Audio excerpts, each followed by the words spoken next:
Guess what I did today? All you listeners out there. I was trying to come up with something hilarious. What'd you do? I planted my first potato bed. Oh, in the new garden? Yes. It's a lot of hard work. As I sat down just a minute ago, I was like, oh, my shoulders are going to be feeling that tomorrow. I remember I would go water skiing as a kid. And water skiing was not something that I would do very often. I loved doing it. But maybe once a year, and probably more like once every 2 years, a friend who has a boat finally get an invite. Mm-hmm. And after the water skiing, which is so much fun, the next day, muscles that you didn't know you had hurt. Yeah, that's kind of the case. I'm pretty active, though. You know, I do yoga once a week at First United Methodist Church. I'm really enjoying that. We do Qigong in the morning. Mm-hmm. I do gardening every day. Mm-hmm. I'm a very active person. But yeah, when I get into like the deep digging and the deep moving of dirt, and I get out there, I use the tractor for what I need to use the tractor for. My dad drives the tractor, by the way. I don't do that work. But when it comes to actually building the beds, I hand build my beds.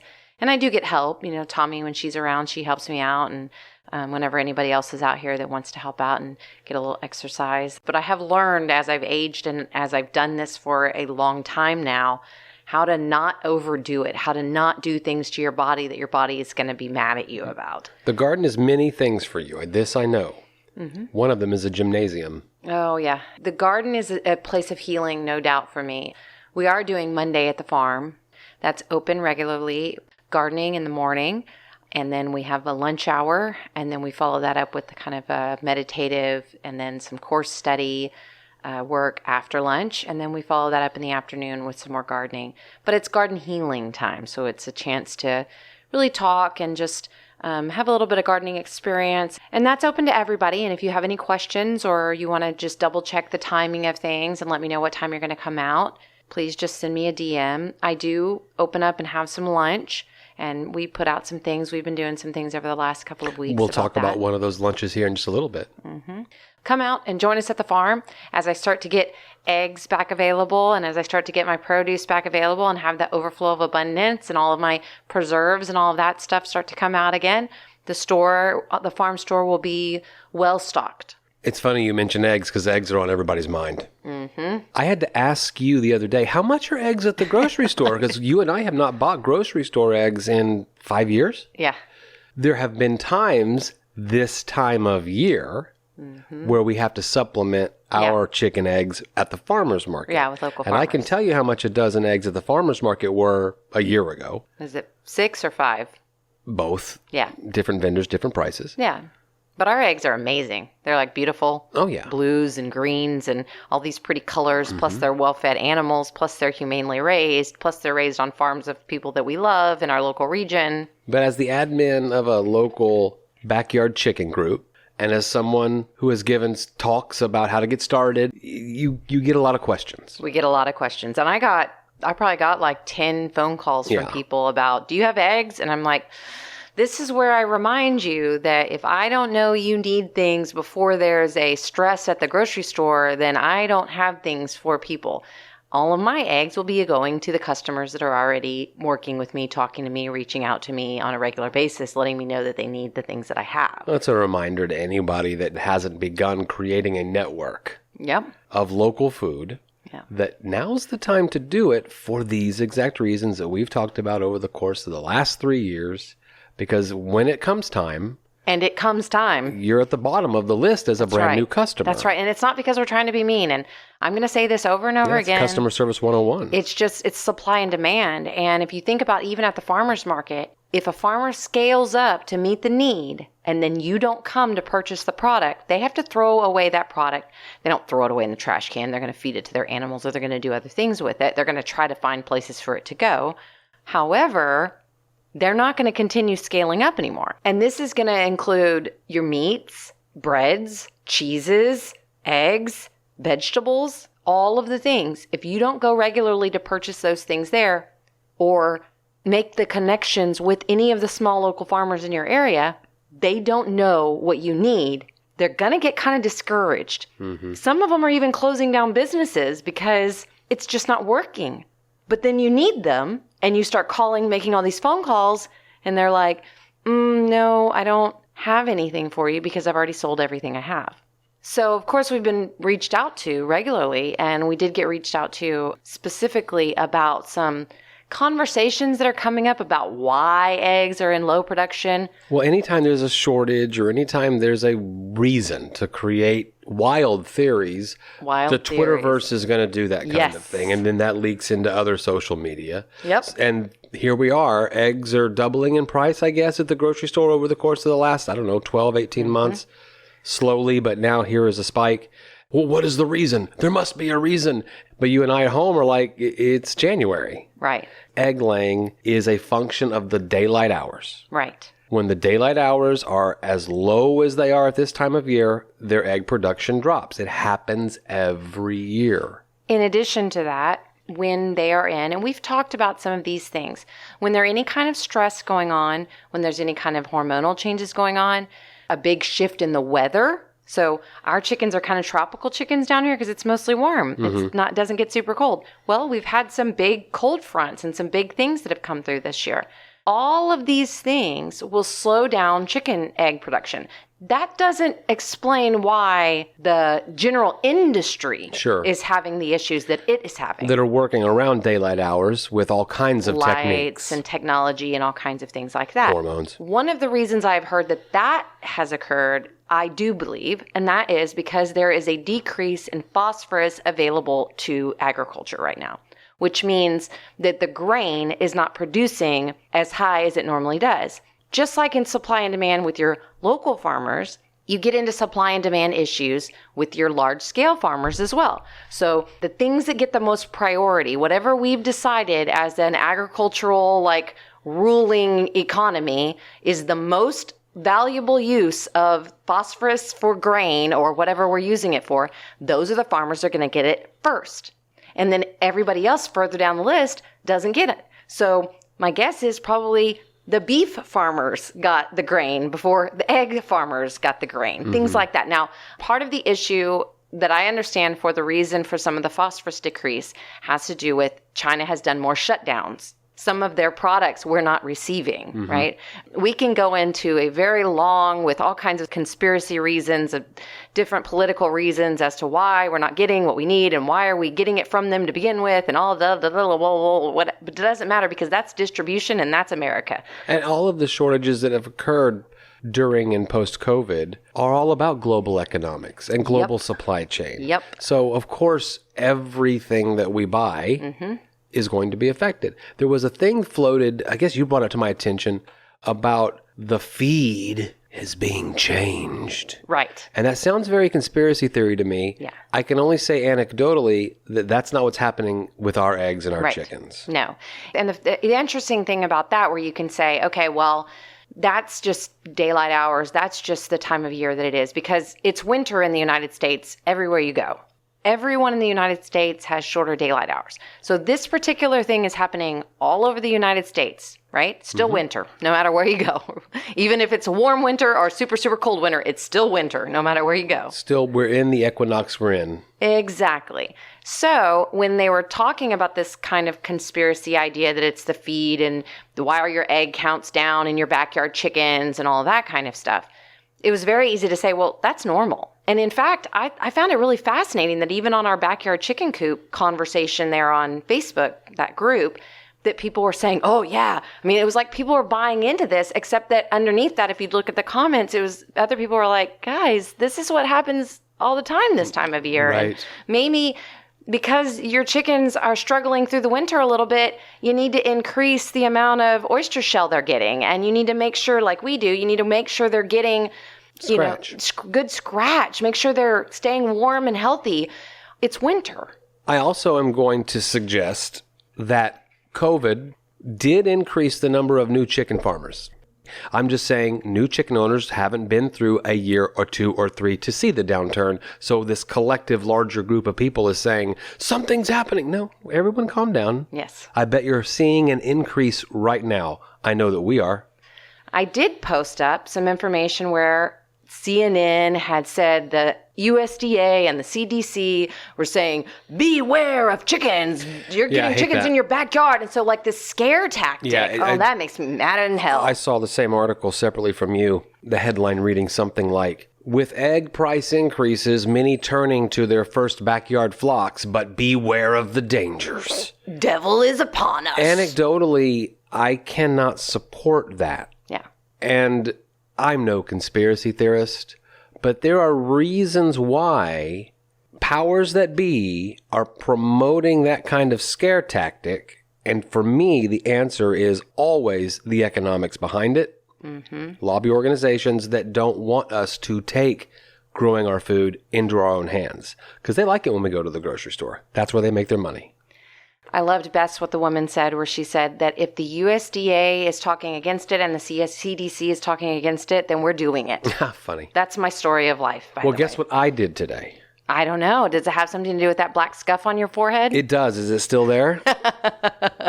It's the bald man problems. I'm headed to my second therapist appointment. And Aislynn, I got to be honest with you, I'm really looking forward to it. Because I told you last week that my first appointment was hijacked by a very specific issue.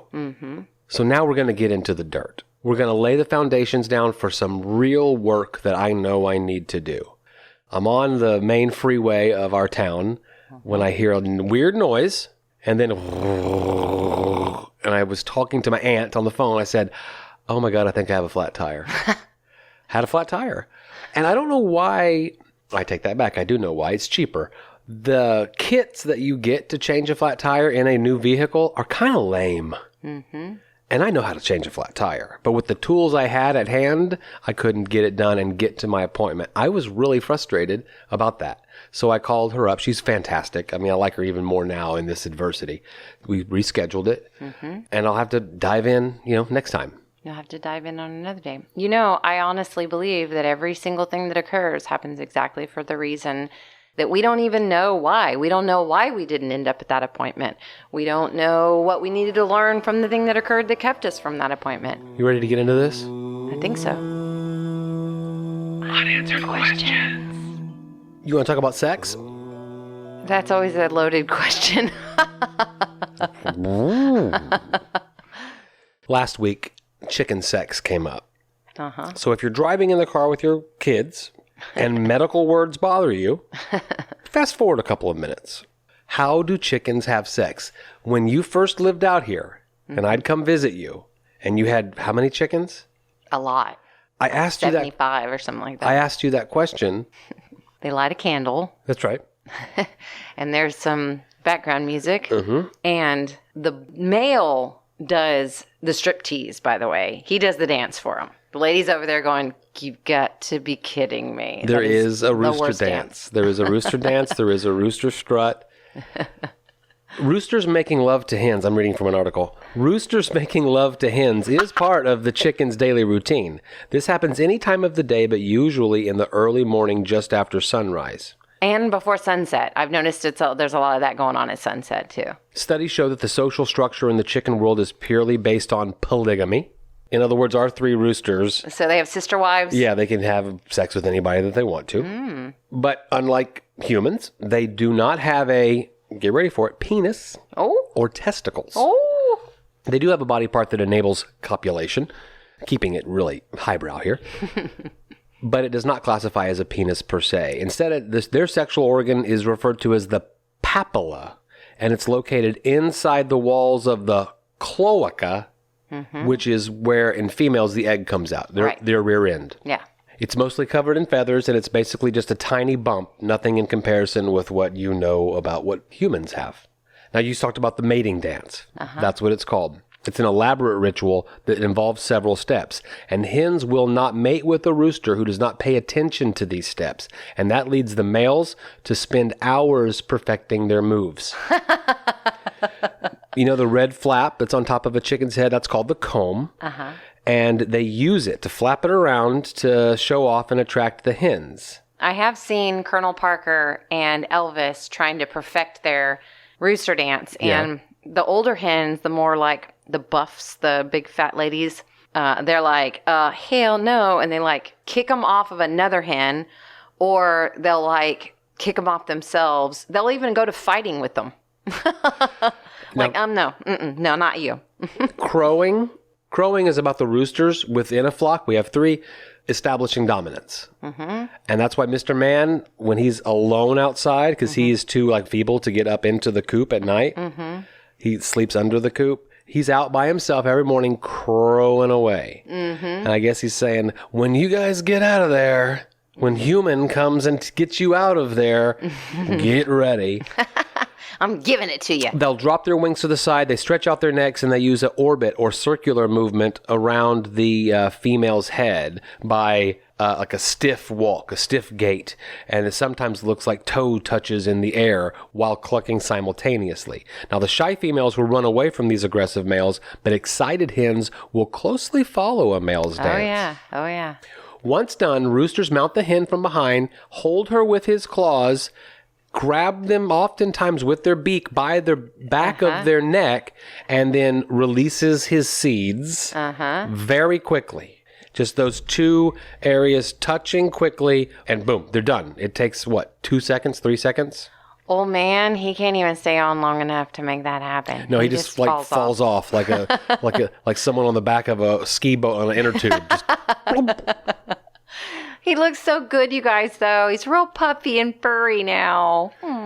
You know, I was doing some stuff with my plants and learning a little bit more about flowers and reading this book, and got reminded that the flowers have sexual organs, too. Basically, a flower isn't meant to, make us happy. Yeah. And to be beautiful, and the scent of the flower and all that. It's all of that is reproductive. I'm reminded of Grease 2 and the song Reproduction. The muscovy duck, our new friend, you named it this week. Igari. Which is French for? Stray. They do not migrate. So he's come from somebody else's farm. He came from somewhere, didn't spontaneously burst out of our pond. He just decided that we were a good farm. So he is a stray duck named Igari. He's a French-Canadian duck. That's what I've decided. I'm just making it up as I go, but it entertains me. And then this can lead us directly into our autoimmune conversation this week. You asked me last week to kind of do a book report. Yes, my research friend. The first thing I looked up was give me a list of autoimmune disorders. Mm-hmm. Again, this is all new territory for me. I was expecting a list of, 10, 15. I know celiac's on there, or Graves' disease. I knew some that existed, rheumatoid arthritis. Mm-hmm. There are over 80 different autoimmune diseases. We're clearly not going to list them all right now. That are currently named. Those are the ones that they have named so far. But here's the most common. Type 1 diabetes. I mentioned rheumatoid arthritis. Psoriasis. Multiple sclerosis. Lupus. IBD, similar to IBS. Inflammatory bowel disease. Mm-hmm. 2 subs of that, Crohn's disease and ulcerative colitis. Yep. Addison's disease, that's the adrenal glands. Mm-hmm. Graves' disease attacks the thyroid gland in the neck. Hashimoto's thyroiditis is when the hormones in the thyroid's production slows down to deficiency. And of course, celiac disease. That's the inability to eat foods containing gluten because your autoimmune system attacks the gluten within your digestive tract, causing inflammation. Mm-hmm. Now, you are asking for some definition terms and some basic information about the relationship between autoimmune diseases and cancer. Mm-hmm. So first, it might help to understand how the immune system works. Simply put, the immune system is your body's army. Yep. It protects you against things that don't belong within it, like germs and cancer. When the immune system finds a cancer, it sounds the alarm and activates the troops to fight it. Now, there's 3 possible outcomes with this. The first one is the immune system wins and kills the cancer. You don't even know that the cancer was there. Right. Number 2, the immune system tries its best, but the cancer's outgrowing its ability to fight the cancer. So the immune system's not strong enough to win. Yeah. Or the cancer's stronger than the immune system. Right. Yeah.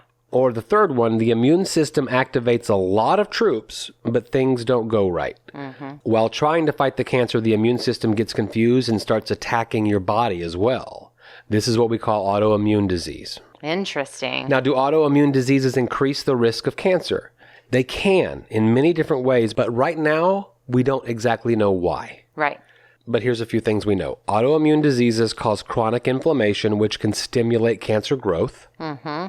Inflammation can change the cell's DNA, and this allows the cells to reproduce too quickly and form cancers. Mm-hmm. Inflammation can also increase blood vessel growth, feeding cancers. And certain immune conditions make it harder for the body to clear viruses that cause cancers. An example is HPV, which of course causes cervical cancer. Right. It's not clear now if all autoimmune conditions increase the risk of cancer, but they do know that certain ones do. And these are more rare autoimmune disorders that I didn't list up above. I'm not going to say their names now because I'm just going to butcher them. But autoimmune conditions that cause inflammation in one organ can increase the risk of cancer in that organ. And here's an example, ulcerative colitis leading to colorectal cancer. The converse question, can cancer increase your risk of developing an autoimmune disease? And the answer is sometimes. When the immune system revs up to fight the cancer, you can get an autoimmune disease as a side effect to the cancer. Well, the thing that I learned from the Center for Cancers in America was that the treatments that they're using for cancer, the treatments that they're using for autoimmune disorders are also correlating to one causing the other and one, I researched, found the exact same thing. This is just a really important ongoing conversation. It's a developing conversation. There's developing research about it.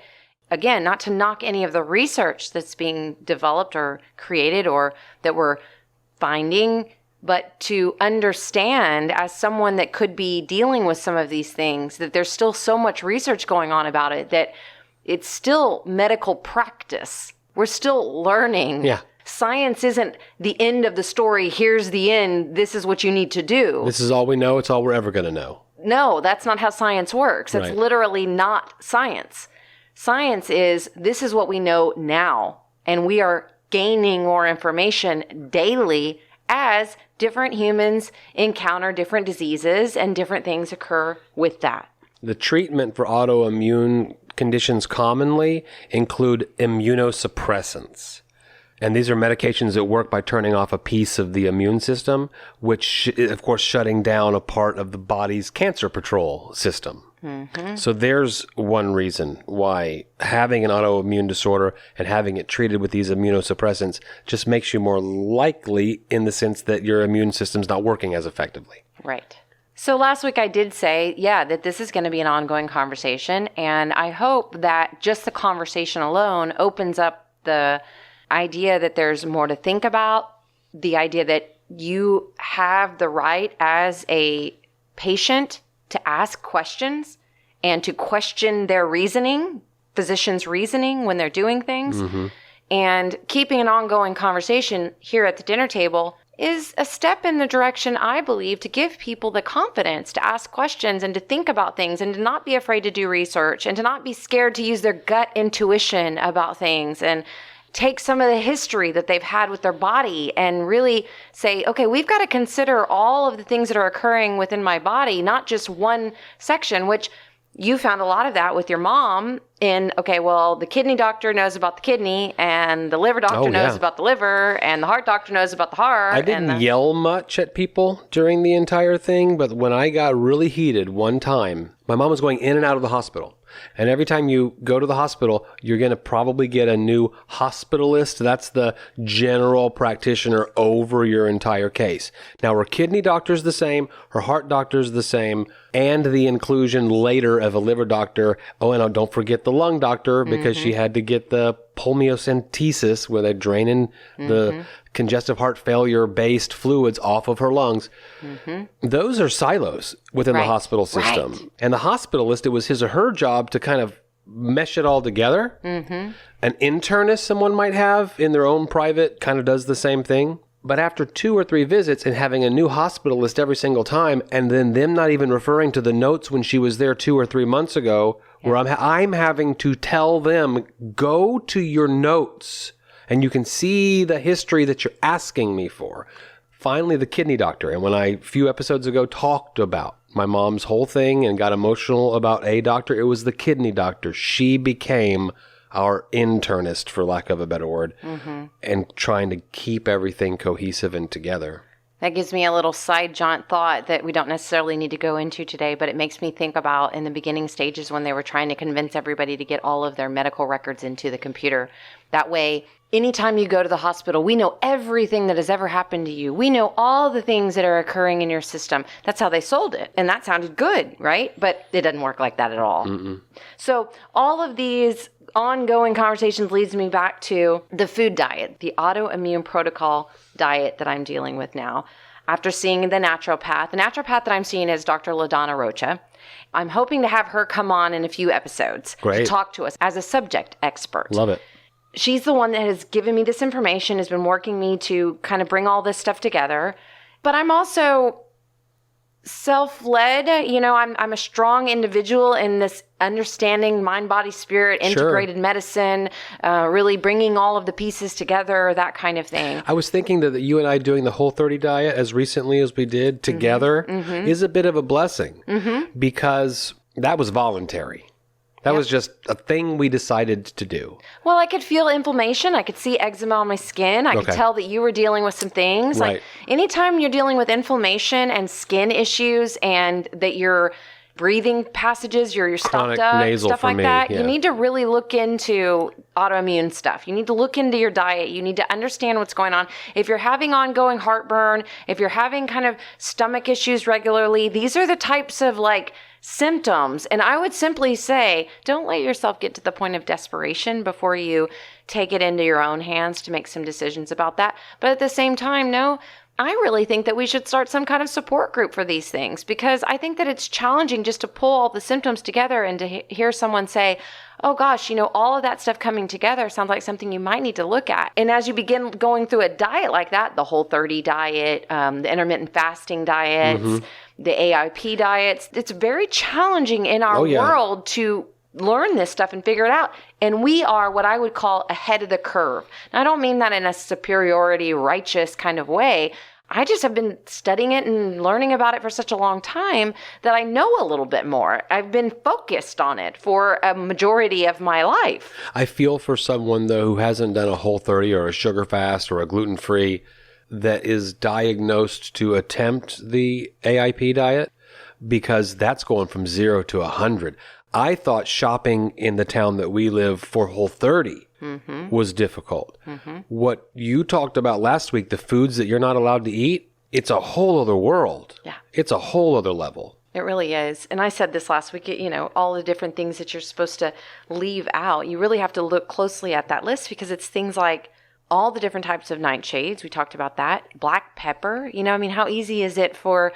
They've done everything else natural and correct, except they also did salt and pepper on something. Okay? They're not trying to hurt you. No. That's salt and pepper are the two largest used herb spices in the world. Yeah, and pepper is actually good for you. Generally speaking, as long as your body is well and you're dealing well and your gut is well, these things are good for you, right? But when your body gets to a point where it's sick and it's fighting autoimmune disorders, it's fighting cancer, it's fighting with something, it's trying to heal itself, we have to look at all of the pieces. And so in this episode, I wanted to talk a little bit about the foods you can include. And it's kind of fun because it's surprising sometimes, some of the things that I'm switching over to eating. I'm letting loose a little bit on some of my restrictions about meat in that I'm still eating the high quality meats that are coming from humanely raised, grass-fed, smaller facilities for slaughter and things like that. But in order to get enough meat in my system. Enough calories in my system. I'm bringing in things like prosciutto, but you got to look close at the labels. You got to look at every single thing they put in it because so often they put sugar in those things. Of course, they're not putting any nitrates or nitrites and that type of thing. But if you look at the list, the meat, the poultry, the fish, the shellfish, that is an immense list. Antelope. I could eat some antelope. I could eat a bear. I can eat, sheep, rabbit, pork, moose, kangaroo if I needed any of that. Chicken, dove, Would duck. you eat kangaroo if given the opportunity? Of course I would. I would try kangaroo. Of course I would. I've eaten ostrich before. Ethically raised and ethically slaughtered kangaroo. Clean eating kangaroo. Ostrich is on this list. Quail, turkey. And then on the fish list, anchovy, tuna, eel, gar, haddock, salmon, swordfish, clams, crabs, crawfish, lobster, mussel, octopus. You can eat mahi, monkfish.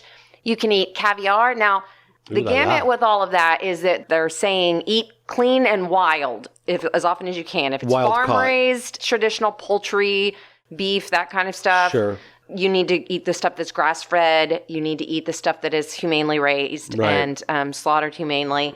We were at the grocery store together the other day, and I noticed that at our grocery store, I just hadn't been to the fish market there in so long, they do have designated wild-caught. Yep. And then farm-raised fish, they don't say anything about. Like, if it doesn't say wild-caught, you can guess that it's farm-raised. That's right. Which brings up an interesting topic that has been coming up at the Water Street Oyster Bar when we've been going over there to get oysters. I love to eat oysters. We go and eat a lot of oysters during the winter season. Right. If I look at this list, yep, totally something I can eat. I can eat sushi, same kinds of thing. When we go over to eat at the oyster bar, the last time we went, Joe said, I'm not going to tell the waitress this time why we don't eat the Copano farm raised, because it's funny how excited they are about it. Of course they are. It's their own Copano product. farm raised oysters, and I'm like, nope, not eating that stuff. Just real quick, the Copano Bay is a bay that's local to us. Yes. And there was no local oyster production for a long, long time. Some legislation was passed, and now it's kind of cool. But the concept of it is cool. They're farm raising oysters in a way that they were not. And we love our local stuff.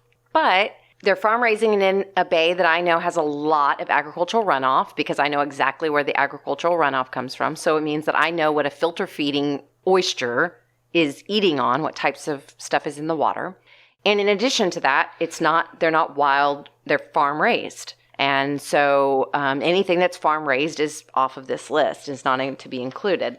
Now, in addition to that, of course, all the leafy vegetables are available to eat. Your arugula, your turnip greens, your lettuce, broccoli rabe, bok choy, spinach, Brussels sprouts, cabbage, carrot tops, all that stuff. We've been eating lots of that good stuff. Carrot Top might be available, but I'm not going to go see him do comedy. Oh my God.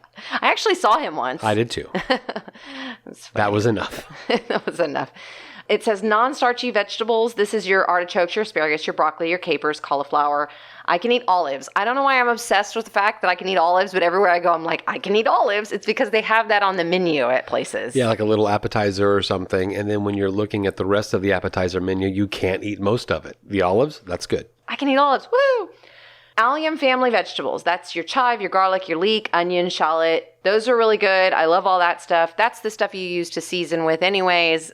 So some delicious sauteed spinach, just gently al dente, wilted sauteed spinach with garlic and onion and salted up. That's some delicious I did that food. the other night and it came out really well. Oh, I love it. I love it so much. Now, this one is the one that I have had to force myself into, but I'm actually happy about it. And that is the roots. Carrots, beets, anything that falls into the root category, but not nightshades. So sweet potatoes, turnips, radishes, beets, and carrots and things like that. And if you talk to people who are really health-minded, they eat a lot of beets. I don't know sheet about cooking beets. Sheet? You don't know a sheet? Trying to make a rhyme. It's good in my juices. I've been drinking my juices. I've been putting them in my smoothies that I'm making myself every day. I bought myself some, like marinated beets from Natural Grocers. I'm eating the pickled beets my mom made for me this year. So I'm eating a lot more beets and carrots. You found some awesome fermented carrots that you like a lot. Oh, those are so good. And they're what I would call regionally local. They're made in Austin. The business started in 2009. They started with the early days of the farmers market movement in Texas, and they came on the scene with the fermented foods.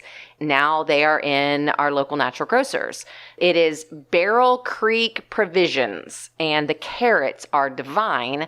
And then I went ahead and bought another brand of some fermented cabbage, like purple cabbage with some beet and stuff like that in it. Now, I had to go through each one of those and double check that it didn't have any habanero in it or any kind of like cayenne or something, that it didn't have sugar in it. There was some other things in there that I needed to double check, but I did find this one, so I'm eager to taste that to see how that tastes. But I also know that as the carrots and the cabbages and things like that start to come out of the garden here again, we had the freeze kind of knock me back a little bit, but not majorly. I'm really doing quite well this year. Looks gorgeous. I know that I'm going to have some stuff for my mom to ferment for me, and so my mom will do some fermenting for me as well. sea vegetables, so the hijiki, which is one of the seaweeds I learned about when I was at the poke bowl making class in Hawaii. Right. And then, of course, all different kinds of seaweed. Now, the thing with the seaweed, and I have gotten addicted to the like seaweed chip things. Like I'm one of those people that eats a package of the seaweed chips every single day now. Well, then I had to discover that the brands that we were buying at our HEB had a different kind of oil on them that I can't have. And so I found another brand that as long as it's got avocado oil or olive oil in it, then I'm good to go with those. So I'm getting to have those every day. The brand is called Gimme. Yes. Vegetable-like fruits, avocados, zucchinis. I thought for some reason I couldn't eat squash and things like that. So I was glad to go back through this list again and learn that I can eat avocado, cucumber, okra, olives, plantains, pumpkin squash, winter melon, and zucchini. Another person I was talking to recently that's dealing with this autoimmune protocol diet as well, she suggests that we go to the Asian market because the Asian market has some stuff too. I'm always a fan of going to the Asian market. And she was saying they have really good quality plantains there. Okay. And that we can make our own plantain chips. Fun. So let's do something like that. Right. Okay.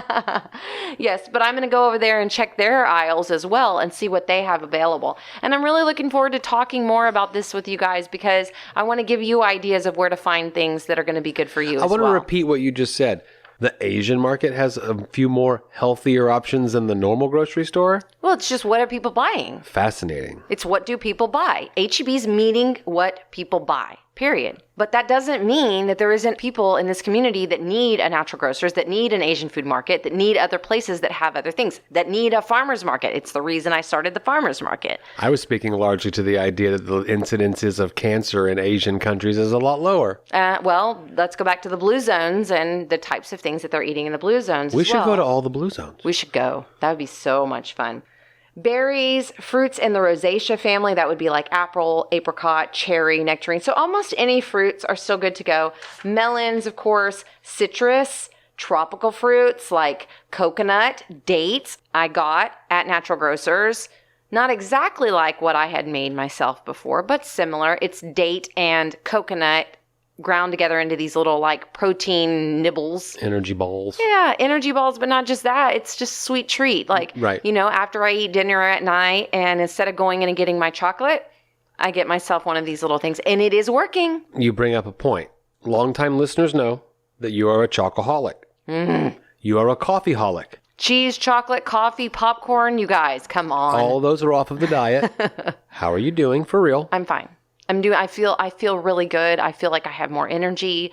I'm on team get Aislynn well. So come on. You, Savannah, and I were watching a Chopped like kitchen competition show, and one of the guys was making ganache, and you were like, "Oh, I miss chocolate." That's the thing. Can I offer you a date and coconut energy ball? Well, and admittedly, you guys, we are going to Louisiana in February, and crawfish are going to be a thing, and there's no way I can tell them Cajuns how to cook their crawfish different than how they're going to give it to me. Is this crawfish AIP approved? They're going to laugh at me. So I'm going to be very careful, but I am going to. It's going to completely restart my elimination because once you commit to doing that, you have to start your 30-day elimination. I wonder. over. We're going into territory that they do crawfish a different way, many different ways. The crawfish itself, just raw, not raw, raw.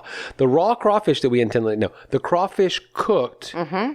There's nothing wrong with that. That's correct. You're talking about the spices and additives. Yep. Okay. The seasonings. Let's not get too pessimistic. I'm not pessimistic. I'm realistic, and I know how them Cajuns work. Okay. All right? And here's the other deal. I'm going to be careful because it will upset my stomach, and I don't want to ruin my vacation. But I am committed to it. I know that I'm going to have to restart the elimination, but that's okay. But there's certain things in life that you have to just, I can give up chocolate. I can give up coffee. I can do some things like that. But I had planned to go to Louisiana in February, and I am not giving up crawfish. I am sorry. It is not happening. And then, of course, mushrooms are good to go. Animal fats. You can actually eat bacon. You can eat some of the different types of hams and things like that, as long as they don't have the nitrates and nitrites or any of the other things that you're not supposed to have in them. Added to, yeah. Plant fats like avocado oil, coconut oil, olive oil, palm shortening, and red palm oil. Probiotic foods, that's all our fermented stuff. So fermented fish, kombucha, but get the kombucha without the sugar in it. Added sugar. Lacto fermented fruits, kefir, sauerkraut. And then you can use flowering or green herbs. So this is, basil, chamomile, chives, cilantro. So any of my herbs we can use. I can use cinnamon. So I've been drinking black tea with cinnamon in it in the morning. That's my substitution for coffee. And it's been working just fine. Gives me that happy, warm feeling with a little bit of caffeine wake up in the morning. I drink 1 cup and then we're good to go for the day. Other flavoring type things, anchovies, anchovy paste. You can use cider vinegar. You can use cocoa aminos. You can use fish sauce, fruit and vegetable sauce, organic jams, chutneys, red wine vinegar, truffle oil. Also sweeteners that can be used. You can use some sweeteners, coconut sugar, maple sugar's okay, molasses is okay.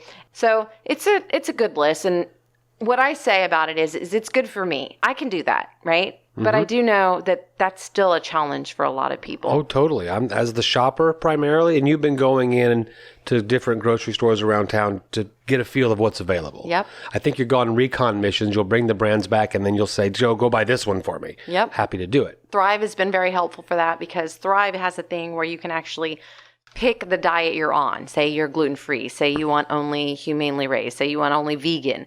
If you're on AIP, they can give you very specific brands and things like that are on AIP. So you got a big shipment of Thrive food in. So I've got a few snacks, Very things I good. can take on the road trip. So those will fill in some of the road trip snacks and things like that. But, You even found like a beef stick. Yep. They make it with just the seasonings that they use to make it are just flour herbs. Right. There are people in this world that are making things for the 1% of people that need to be on a special diet that are trying not to eat, things that they can't, that are making them sick. So when we first started doing this at home, I was shuffling pieces of paper, foods to avoid, foods that you can have, looking at a recipe. I can't remember, does this herb, I can use it, I can't use it. And we found a fantastic searchable database, AIPfoodguide.com. You type in the food, it's red, yellow, green, like a traffic light, stop, red, green, go, yellow, moderation. That's been really helpful. But let's use 2 practical recipes as examples of the changes we've had to make. On Mondays, you're trying to whip something together that y'all can snack on, eat on, and then maybe there's leftovers and you can continue eating it. Or maybe we make something and we use the leftovers on Monday. So we're doing food prepping for lunch on Sunday, which helps my Monday and helps the rest of the week. You tell me to make chicken salad, no problem. We're going to throw some mustard in there. I'm going to throw some mayonnaise in there. Can't. Mustard, of course, is derived from a seed. Can't use mustard. Mayonnaise has Egg. So how do you make a creamy, delicious chicken salad without those 2 things? Avocado, and then avocado or olive oil, lime juice, and then a pinch of salt. You mix those things together, add it to your chopped chicken, and you've got yourself the basics of a chicken salad that totally passes. It was great. It was fantastic. And then I put some of the cilantro seasoning in it that I've made. I added some celery, I added some onion, I added some garlic, and then I chopped up some dill pickles. It was just like normal. It was perfect. If you listen in next week, we're going to talk about harvesting, skinning, and butchering a wild pig. I had a big, beautiful piece of pork shoulder. Fresh. But I would literally not frozen fresh. Right, but if I take that cut of that pork and throw it in the Instant Pot to make pulled pork, what am I going to put in there? Brown Barbecue sugar, sauce, yeah. maybe some barbecue sauce, or I would create a barbecue sauce from scratch, but it's going to have brown sugar, can't do that. So I mixed in a bowl apple cider vinegar, a barbecue sauce ingredient, honey, use in moderation. Now coconut aminos. I thought we had some. You thought we had some. Couldn't find it. I need to go to the store and get coconut aminos. Now, when you Google coconut aminos as to what is it, it is a soy sauce. Substitute. Thank you. So then I just Googled what's the AIP version of substitutes for coconut aminos. And I made my own. Fish sauce, balsamic vinegar, added that in with garlic powder, onion powder, and a little salt. That went into the Instant Pot with this beautiful piece of pork shoulder.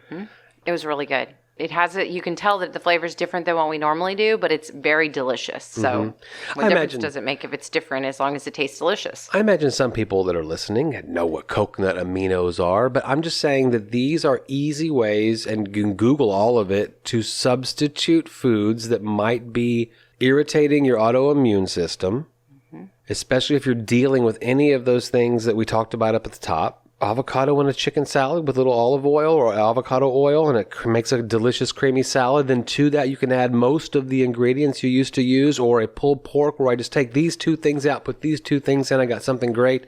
This is not going to be the end of the world. And he's making side dishes of some of the vegetables that have been named.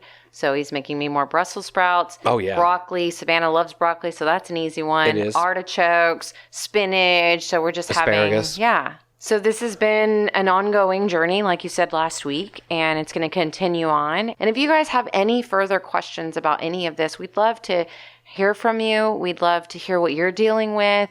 If you're hearing some things that you hadn't really considered before, but you'd like to know more about, please let us know, because we're excited to talk about this. And again, I'm excited to bring on LaDonna as a subject expert after we've had a full-fledged conversation about this for a few weeks. Well, hey, while we're in this intellectual vibe, why don't you kick over a question that we can deep dive into? Did you ever cheat in school? I know that I did, but it was never anything that was like a big deal that I ever got in trouble for. You know, like I know I probably looked over at like somebody's test or something once. I'm sure I wrote some notes on my hand. You know, I know I did some little things like that, but I never did anything like plagiarize a major paper, or I wasn't a cheat. I generally followed the basic rules of school. It was the silly rules that I always broke and got in trouble for. I did all that same stuff that you said. Mm-hmm. Writing stuff on your hand, a little crib note in your shoe. It never really worked out either. It was like, I mean, it might help a little bit, but it was like, that wouldn't have saved me. If I was going to fail something, I was going to fail it, you know? I remember one time in 7th or 8th grade, when did you have Texas history? Was that 8th grade? I didn't. I've slept since then. I didn't do my homework. You had to read a book, whatever it was. You had to fill out like 10 questions on a thing. Yeah, I did that kind of thing. Yeah. And I was like, shit, dude. Yeah. Can I borrow your stuff? Yeah. And I wasn't even reading what I was writing. Right. We got called into the office. Oh, see, I never got in trouble for any of it. And I realized at that point that if you ever cheat that way off of somebody, make sure it's a smart person. Yeah. Because what busted us was not that the answers were similar. It's just that they were both so wrong in the same way. Yeah. Yeah. I don't think I ever did that again. No, the reason I would get in trouble wasn't because I cheated, although I know that I did exactly what you're saying, although I was smart enough to pick the right person to cheat off of. I'm sure that I did that, but mostly I got in trouble for not turning in my work. Like that, I remember that being a thing. It was just like, I didn't do it. Well, why didn't you do it? No, I don't know. I just didn't do it. Believe it or not, I got in trouble for talking a lot in class. Oh, God, I got in trouble for talking all the time. And when my folks moved us to a very small rural community where my grandfather was the Hellfire and Brimstone Baptist preacher and that kind of thing, 1,000 people in the whole town, 13 people in the graduating class the year that I was in 6th, 7th, 8th grade. He's in recovery now these days. Oh, boy. I was really looking forward to that therapist appointment today. That smaller town atmosphere was very pro-corporal punishment. Licks. Oh, yeah. I got licks. No, they didn't whip girls by the 90s. Mm-hmm. I got licked so often. Boys still got whipped, but the girls didn't get. I got licked so often in band that the band teacher began hitting a book with the paddle and said, "You better rub your ass on the way out to the class." Like he was just tired of hitting me. Yeah. I was so not into telling my parents what I did wrong. That you would rather take the licks than... No, well, yes, but rather, if I had just said, no, we're going to call your parents in, call my parents and tell them you want to hit me. Mm-hmm. I would have gotten out of it every single time. Mm-hmm. That, to me, is not a valuable way to punish in schools. I'm glad it's been phased out. It doesn't work. No. It doesn't work at home. It doesn't work at school. It's a humiliation tactic. Go ahead. It's like hitting your dog. It's like, I'm bigger than you and I can hurt you. Good job. How's that working out for us?